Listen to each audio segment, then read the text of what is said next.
Hey guys, you're watching the Clan Clan. I'm Hey Dude Claw. I'm Big Zesty Nacho. And we are predicting Ubisoft's panel at E3 2015. Oh! Alright, so a game we definitely know is going to be there Yeah. is Assassin's Creed Syndicate. They've life already right revealed its release date, surprisingly, after showing pre-alpha footage. Yeah. We think it's probably going to get delayed till next year. You think that? I think they can do it. They could do it, but I mean, October 23rd, I believe, is the date. Same date as Halo 5, so Halo 5 I comes out wouldn't. 27th? Yep. Okay, it's still way too close to Halo 5 for me to get this game on release day. But Assassin's Creed Syndicate, it actually is looking like it could be pretty good because it's got two main characters. One's a girl. Probably I would always free them as her if I could. Assassin's Creed girl, like they haven't done that well yet. I want to see them do that good. Good job with that, please. Is that a burn to Liberations right there? Liberations was a sad game, okay? The PS Vita, its capabilities were so terrible. Anyways, Assassin's Creed Syndicate will be there. We'll see more about it, especially if it's going to be in the release date of that they're saying. We're going to see tons of Syndicate. Syndicate, for me, every Assassin's Creed game after 3 is pretty much like a new IP in a way, because they're just making pirates. Unity was just sort of like, I don't know, and Rogue, definitely basically new IP. You played as Templar. This one you play as basically a gang leader, and so it looks a lot like a new IP. I love how you can't just have a sword on your hip. You have to hide your weapons because guards will attack you if you just have a weapon. In this era you could. Like, yeah, you could have a sword, but in the Industrial Revolution, you couldn't just carry around weapons. And so that's cool. I love how the hood is only on when you are stealthing around. Then you're wearing the top hat when you're not, and that's flipping great. And I love the grappling hook. When I first was introduced to the idea, I thought it was really stupid, but after seeing it in action, I think it's a great addition to Assassin's Creed, especially when you're trying to get away from someone. It's basically like those things where you go up to a rope and cut it, except it's wherever the flip you want. So that's cool. Yeah. Next game is Rainbow Six Siege. So far, it looks like a super tense game. It does. Like almost like a Counter-Strike type deal. Like there's nothing I love more than a tense game. Like yes, honestly, if definitely. a game can make me nervous and sweat bullets and like stressed, I love it. because I want to be immersed in the moment, and watching that gameplay, like even watching it, I was like tensed up, like like what's gonna happen next. Definitely. And even if they don't reveal any more game types, which they already have, and it's going to be more game types, and they said that there's going to be a huge reveal at E3, I'm thinking it might even be campaign. Campaign could be there. Could be revealed. So it might not be, but they did work on the Rainbow Six Patriots campaign for a long time. They said this was a different game, but they said that if they had time, they might incorporate a campaign into it. So I'm glad to see that, because I've loved the Rainbow Six franchise since they gave it away for Game for Gold. It's surprisingly good game, and I just really like it. So Rainbow Six Siege, definitely going to be picking that up. Oh, I am really sorry, sir. I did not mean to do that. Next prediction.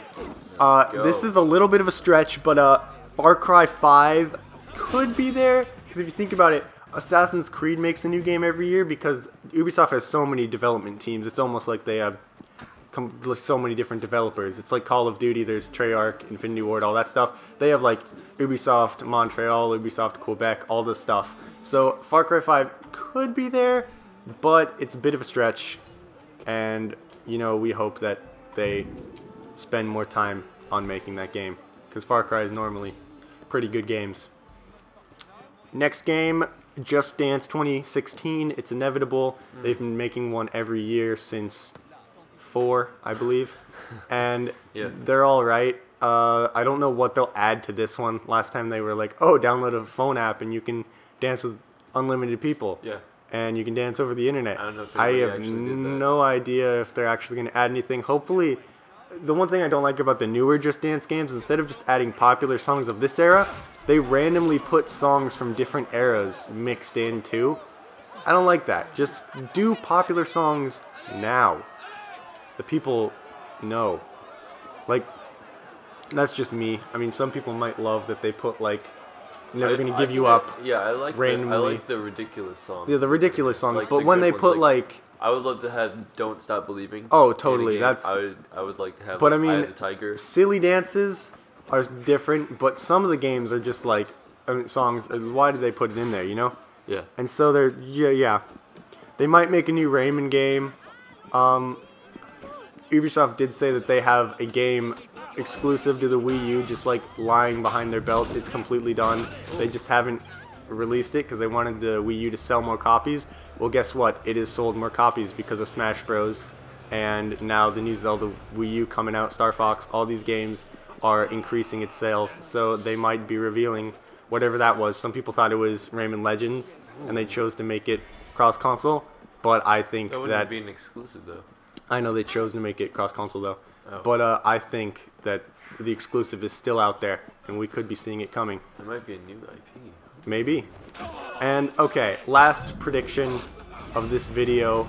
We're going to be explaining exactly why we think this is, one, a good idea, and two, is going to happen.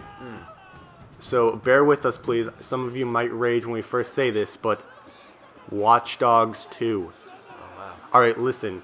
At the end of the game, you become basically this crazy vigilante, like a good guy, like, say, Batman, but real life, and you call yourself the Fox. The police are starting to be like, who is the Fox?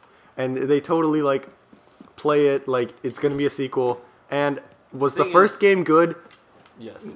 It was... Okay, it had a lot of flaws, but... I can explain this right now. Go ahead. The thing is, like, the first game was, honestly, it was good. It was a good storyline. It was good gameplay. Where they went wrong was the voice actor could not keep the same voice the entire game. Yeah. Let's see. The graphics getting downgraded ticked off a lot of people. The fact that they took out the cans and things rolling in the street ticked off a lot of people. Like just all the promises they made that were broken promises is what ruined that game. Basically, the thing is, it was a last gen game on a next gen console. That's what it was. And this time around, I believe it's going to be a fully next gen game. I think that with Nintendo's new console just around the corner, that they're going to be like, okay, now we have 3 next gen consoles that we can make this game for. There's no need to do anything different than sit down and hello gentlemen, make a game that people will enjoy, make a game that's going to look good, it's going to sound good, it's going to feel good. Gadgets, more actual hacking. And I think if anybody hasn't played the story and you're not going to, basically what happens is they set up a sequel by like his sister and his nephew. He tells them to go west and find some place far away to live, and I think that that's going to be LA or Seattle.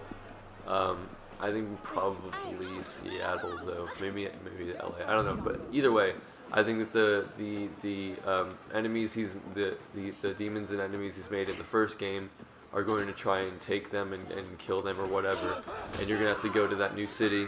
You're gonna have to rescue your sister and your nephew, and it's going to be an awesome, great game. It's going to be a good game. There's going to be a lot of hacking, new kinds of stuff. Real hacking. Yeah, real hacking.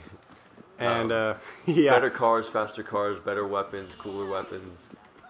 Just like more of a great game than the first one was. I think it almost feels like they made the first game to set up for a second game to be good. Definitely. Is what it feels like. Definitely. Just be like, this is what it's going to feel like.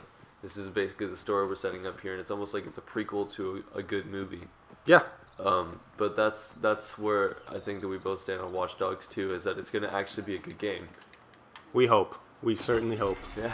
So that is our predictions for Ubisoft. If you think we missed anything, let us know in the comments. Leave a like if you enjoyed this video, and subscribe to see more E3 predictions, as well as some awesome gameplay and some, E3 stuff after E3. And yeah, so until that time, see ya.